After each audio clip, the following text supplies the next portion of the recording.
Hey guys, today will be the first video in the series of videos that I will do on quarterly theory. We'll speak on SMT, but in particular, sequential SMT. I hope this video will be informative, something that you can apply immediately to your trading. And of course, if you do have any follow-up questions, you can put them in the chat inside of the comments of this video. All right, let's get started.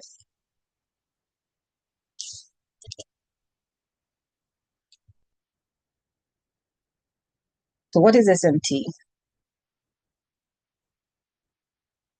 Simply put, it's a reversal signature. Basically, it tells you when price will reverse or expand, and it's also a divergence or a crack in correlation between two or more closely correlated assets. So, correlated assets meaning that assets that are in a similar asset class. So, for example, gold, silver, palladium, platinum, copper, those are one set of assets within an asset class. The euro, the pound, the DXY, that's another asset class, etc. I do have a list coming up that we can go through. So what you're looking for basically is any divergence between those assets that are closely correlated. The idea is that all these assets within the asset class should be moving at the same time in the same direction. And whenever you have any crack in the correlation in the movement of price among these assets, then that's our indicator or signal to say that we should be looking for some change in the way how price is moving. So the idea is when one asset is bullish, so when you're bullish, one asset will make a lower low, the other one will fail to make the lower low. So in other words, one does a turtle soup, one has a failure swing. When bearish, one asset makes the higher high while the other one fails to make the higher high, or it makes a lower low instead. Again, it's a reversal signature, so these are some examples on the chart. So on the right, on the left, this asset makes the failure swing. On the right, this asset does a turtle swing. A bearish example fails to make the higher high. This asset makes the higher high.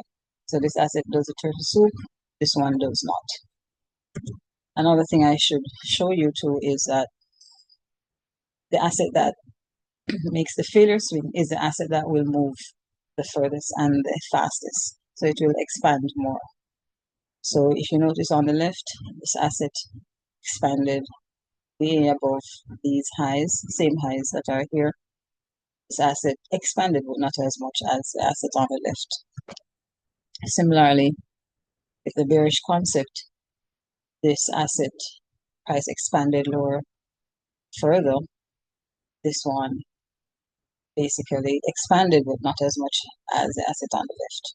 So the stronger asset is the one that makes the failure swing. So in terms of the dyads and the triads, as I was referring to just now, in the Forex assets, the instruments, the euro, the pound, the dollar index. Indices, we have the NASDAQ, S&P 500, the Dow Jones 30. Crypto, we have Bitcoin and Ethereum. With the oils, we have US oil, global oil, New York Harbor oil. With the metals, we have gold, silver, copper. As I said, you can also include palladium, platinum, even the gold euro can be used to observe price and look for cracks in correlation between the assets. The interest rates, we have the bond futures, so ZB1, TN1, ZF1. You can use the interest rate triads to tell you what the indices will do as well, or any other set of assets within a class. All right, seeing that we're speaking about quarterly theory, it is important that we understand the quarters and the different cycles within each quarter. So within the yearly cycle, we have January, February, March, which will be quarter one, April, May, June, quarter two, June, July, August, which will be quarter three, October, November, December, quarter four. The monthly cycle, so you'll hear me referring back to these terms. So when you hear me say the daily cycle, 90-minute cycle, etc., these are what I'll be referring to. So under the monthly cycle, we have week one. There are 4 weeks within a month. So week one is Q1, week two, Q2, week three, Q3, and week four, Q4. The weekly cycle quarters include Monday, Tuesday, Wednesday, Thursday. Friday is the exception. Further in this video, I'll show you how Friday applies within quarterly theory. Daily cycle quarters, Asia, London, New York AM, and New York PM. We know we have 4 sessions within the day. Within each of these sessions within the day, we have 90-minute cycle quarters. So there are 4 of those within each session, so they are 90 minutes. So for example, from 6 p.m., which is the start of the new day, to 7:30 p.m. would be a 90-minute cycle, and we go forward in the same way. The microcycle quarters are 4 22.5-minute quarters within each 90-minute cycle quarter. It continues as such. We can go even further to nano and so on, but we leave that out for today. So what is SSMT? SSMT is an SMT, that we understand what an SMT is, that occurs between 2 consecutive quarters. And we also know what the quarters refer to. So we can have SSMT between Q1, Q2, Q3, Q2, Q3, Q3 and Q4, Q4 and Q1. So cycles goes around in cycles. As Friday, though, is not a quarter, it has its own function. So Friday's aim is generally to either trade back as close as possible to the true week open whenever we have SSMT between Thursday and Friday. And this is also what we refer to as our TGI setup. If you see that we have SSMT between Wednesday and Thursday, then we can anticipate that Friday will be a continuation of the move coming out of the sequential SMT between Wednesday and Thursday. So let's bear that in mind when it comes to Friday. So sequential SMT, it must occur at the highest high or lowest low of the previous quarter. When you're referring back to the previous quarter, remember it's an SMT between consecutive quarters. So if we are in quarter 3, we are looking back at quarter 2. Within quarter 2, we're going to mark the highest high and the lowest low within that quarter. Whenever price trades to either the higher or the low of that quarter, we're looking to see if asset 2 or 3 of that asset class so if asset 1 takes the high, for example, of the previous quarter, but asset 2 does not, and asset 3 does the same, takes the high, then we have a cracking correlation, we have an SMT, sequential SMT. Now is when we could look for a reversal or a trade back inside the range or to the low of the range. And when we're looking at sequential SMT, it is important that it occurs above the true open when bearish or below the true open when bullish. We'll get into that further in the video as well. So why is SSMT so important? It tells us when price is ready to reverse or expand. You'll not see an expansion within price without SSMT. And the truth is, when we don't see SSMT, we don't want to be taking any trades. So price either reverses or expands after SSMT has occurred. You can go back and check that in your charts. You will see same. He confirms the market profiles. So we have AMDX, XAMD, and sometimes the profiles play out in a different order as well. So A meaning accumulation, M meaning manipulation, D meaning distribution, X meaning continuation or reversal. So we can have XAMD, meaning we have the continuation or reversal, and then we have the accumulation, then the manipulation, then the distribution. But sometimes we do find that we have two consecutive quarters being manipulation, and then we being accumulation, and then we have manipulation distribution. So it can vary in terms of how profiles present themselves. We just have to know what we're seeing and using SSMT as that filter to let us know when the manipulation is happening. All right, so it confirms that manipulation. So true opens. A true open, as I was referring to before, in terms of where the SSMT should form when bullish or bearish, is the opening price of every Q2 of every cycle. So if you're bullish, you want to see SSMT below the true open. If you're bearish, you want to see SSMT above the true open.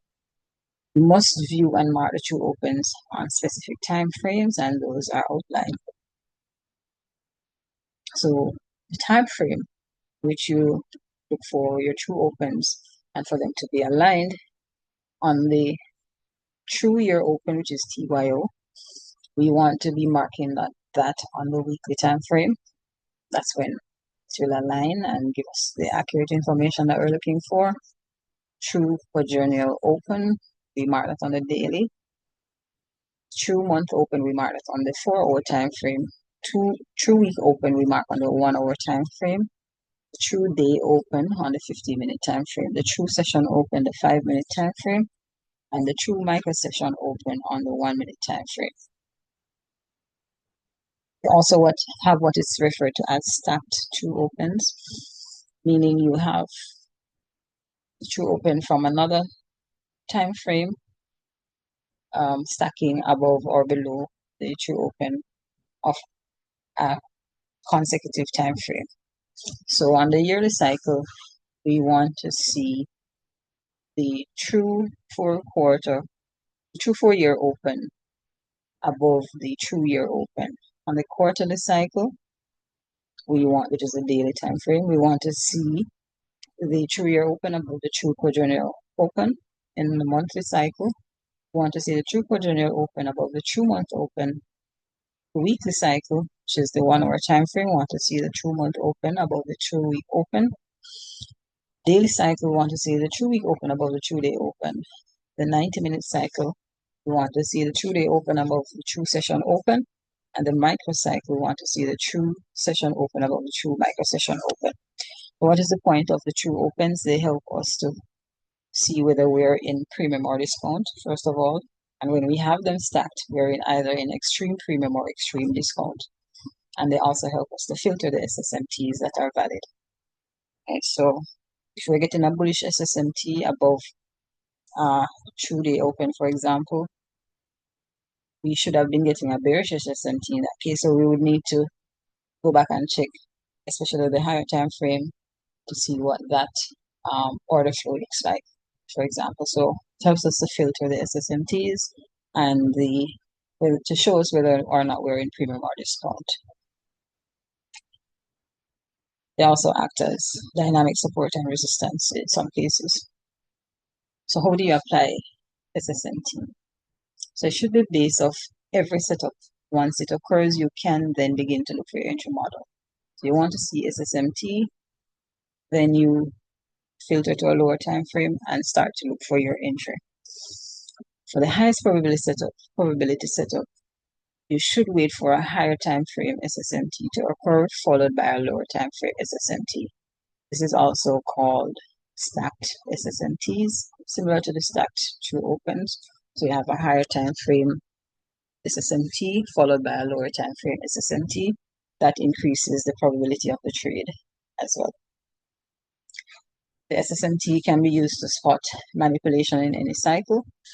As we know, wherever the SSMT occurs, that's where the manipulation is. It can be used to anticipate what an exporter will do. So for example, in the diagram here, we had SSMT between London and New York AM, and so there was a lower low turtle soup on asset 1, while on asset 2 there was a failure swing. It failed to make a lower low, so instead it made a higher high. That's our cracking correlation. That's SSMT. It is between consecutive quarters. And then we had, for further confirmation with the New York AM session, another cracking correlation side. This would be a fair value gap or some expansion leg of price or displacement, most likely, or a break of block here, something along that line. We understand price action. So where price with a higher high here, price made a lower low. So that gave us that second stage SMT and that stacked SMT. With both of these, there's no question as to where price will go next, which was upwards. If we're thinking of the market maker buy model, we know we can use the previous consolidations as targets for exits. And in helping us to anticipate what the next quarter will do, having understood that we had a bullish SSMT between London and New York, we then expect the next quarter to distribute higher. Right, so that immediately tells us that. So for the highest probabilities SSMTs, though, you must see a closure plus a wick. All right, so we are looking at the body, candle body closures and where the wicks fall as well. All right, so how do you anticipate sequential SMT? You do that by using the news calendar and the high impact news event schedule. So in this case, we're looking at just the US dollar schedule in terms of the news. And these basically tell you the time that you can look for SSMT to be formed around or within. So, for example, if we are expecting the CPI news event to be released at 8:30 New York time, this is my local time, you would be looking to see SSMT form either before, just before, or the news event itself creates the SSMT, or just after the news event, we have the SSMT form. So it tells us exactly when to go to the charts and when to anticipate the SSMT. So whichever days you see the news scheduled and the type of news event, we would anticipate a higher low of the week here with the CPI because we know that's a major news event and it's a more explosive news event, a volatile news event. So in looking at it and anticipating what price will do, we could anticipate a high or low of week during this news event or after the news event. All right, so that's how you can anticipate SSMT. Can also anticipate SSMT at certain price levels. So for example, at the higher low of the sessions, at the higher low of different quarters, consecutive quarters, at the higher low of the day, higher low of the week, higher low of the month. So the highs that are already in place, when price gets to those levels, you can see how price behaves. Usually you will find that SSMT is formed at these levels as well. But what will drive the price to those levels will be the high impact news events. So tips that you can use or apply as it relates to SSMT. When it occurs within the higher time frame fair value gap, it's a higher probability setup.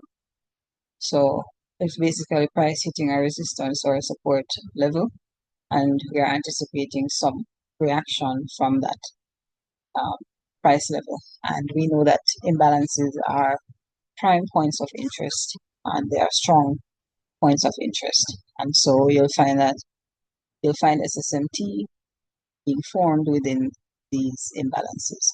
So whether it's the newly opening gap, volume imbalances, fair value gaps, etc., you'll find that we'll find setups forming within those areas. So to determine the higher time frame order flow, you pay attention to the higher time frame cycles. Of course, the higher time frame Order flow dictates the lower time frame order flow. SSMT is the key to market expansion and reversal. I've said this before, it is a very important statement and something to note. Wherever you see expansions and reversals, etc., you will find SSMT present. And again, no SSMT, no trade. All right. I hope you found this video useful, the information impactful, and there will be more videos in this series along the line of quarterly theory, many other concepts to present, and I hope this changes how you see price. Have a good day. Thanks for watching. And of course, if you like this video, click the like button, subscribe for more content like this. Thank you.